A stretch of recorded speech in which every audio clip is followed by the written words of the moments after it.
शब्दचक्रामध्ये शब्दांची रचना दिलेली आहे आणि इकडे एक बाण दिलेला आहे. हे शब्द एका पुढे एक जर लावलं तर एक वाक्य तयार होतं. सुंदर असं वाक्य, अर्थपूर्ण वाक्य तयार होतं. मुलगी असेल तर मुलीने तयार करता येतं, मुलगा असेल तर मुलांचं, किंवा आपण सगळे म्हणून असेल तर आपण सगळ्यांचं. आता आपण सगळ्यांचं पाहूया. यामध्ये आम्ही, इथे काय आहे? आम्ही आहे. इथे खेळांची नावे आहेत, पिशव्यांची नावे आहेत, किंवा इथे सगळे नाव दिलेले काही. या ठिकाणी क्रिकेट या खेळाचं नाव दिलं. काय दिलंय? क्रिकेट. आता क्रिकेट, आम्ही क्रिकेट, पुढे काय असेल?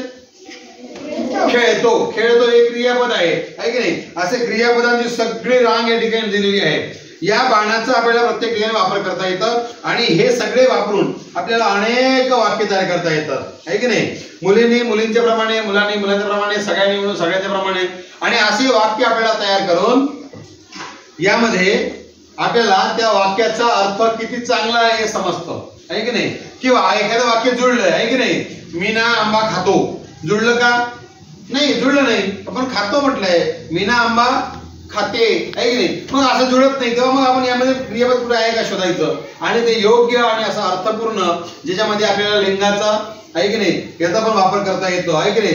जेंडर ज्याला म्हणतोय आपण, स्त्रीलिंगी आहे, पुल्लिंगी वाक्य आहे, अशा वाक्यांचा पण आपण वापर करता येतो. तर अशा प्रकारचे काही वाक्य यात तयार करतात. किती वाक्य तयार होतील त्यात? किती होतील? अगणित, मोजता येणार नाही एवढे, कारण एवढे सगळे आहेत. हे यांचे एवढे आणि यांचे एवढे असे खूप वाक्य तयार करतात. तयार करायची काय पाहिजे? तयारी पाहिजे. ठीक आहे? करता येईल तुम्हाला?